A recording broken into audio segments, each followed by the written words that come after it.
Deville. Bonjour Jean-Philippe Denis. Aude Deville, vous êtes professeur des universités à l'IAE de Nice, donc l'Institut d'administration d'entreprise, Université Côte d'Azur. Vous êtes présidente de la section 06 Sciences de gestion du Conseil national des universités. Ensemble, on va parler formation du contrôleur de gestion. Oui, parce que je dirige également le master CGAO, donc contrôle de gestion et audit organisationnel au sein de l'IAE de Nice, que j'ai créé en apprentissage en 2019. Alors, vous nous dites... Nous avons donc de multicasquettes à l'université. Bien sûr. Vous nous dites finalement, contrôle de gestion, ce sont des savoirs et des compétences multiples. Qu'est-ce que vous entendez par là? Alors, donc un contrôleur de gestion, c'est un petit peu un homme orchestre qui doit manier différents langages. Évidemment, le langage compta, contrôle, audit, finance, car nos étudiants seront des futurs contrôleurs de gestion, directeurs administratifs et financiers, mais aussi contrôleurs opérationnels. Ils vont faire du management de projet, mais ils vont aussi devoir manier le langage informatique, forcément, de la programmation, le numérique, l'anglais, et savoir aussi pouvoir s'insérer dans l'organisation. Donc, lorsqu'il s'agit de management public, parler le langage des usagers du contrôle, mais lorsqu'il s'agit de créer des avions, parler le langage des ingénieurs.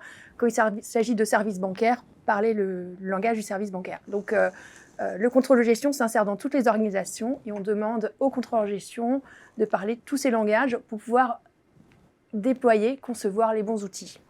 Alors, c'est tout le paradoxe du contrôle de gestion, hein, parce que parfois on a l'impression, chaque fois qu'il y a un problème, par exemple, on ne savait pas, on n'était pas au courant, etc. Alors voilà, il est où le contrôleur de gestion dans cette organisation? Alors, le contrôleur de gestion, il trouve sa place auprès du dirigeant, tout d'abord, car il organise le déploiement stratégique, donc il va traduire des objectifs globaux, la stratégie de l'organisation en objectifs plus locaux, opérationnels du quotidien.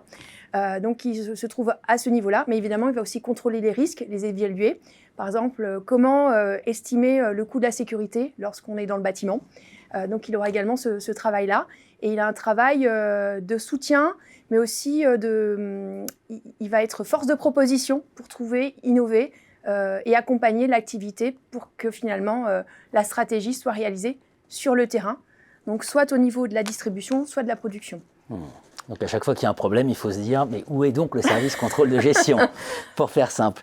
Vous avez évoqué le fait qu'elle est en alternance. Oui, tout à fait.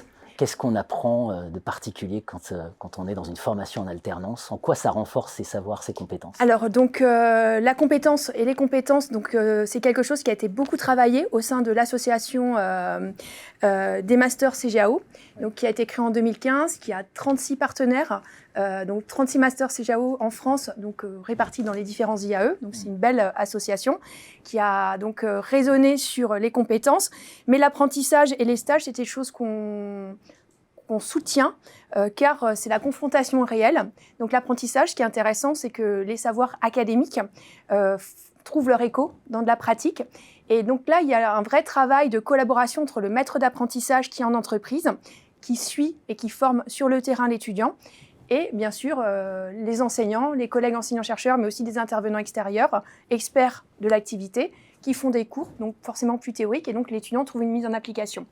Ce qui est intéressant avec l'apprentissage, c'est qu'effectivement, l'étudiant, s'il commence son apprentissage, par exemple en Master 1, Master 2, sort avec une expérience professionnelle de 2 ans. Et donc, pour lui, ça peut être un facilitateur d'embauche. Et c'est une vraie préoccupation que nous avons au sein des IAE, l'insertion professionnelle de nos étudiants. Bien sûr. On peut peut-être, pour conclure, rappeler aussi que c'est une fonction à partir de laquelle on voit tout, en fait. Tout à fait.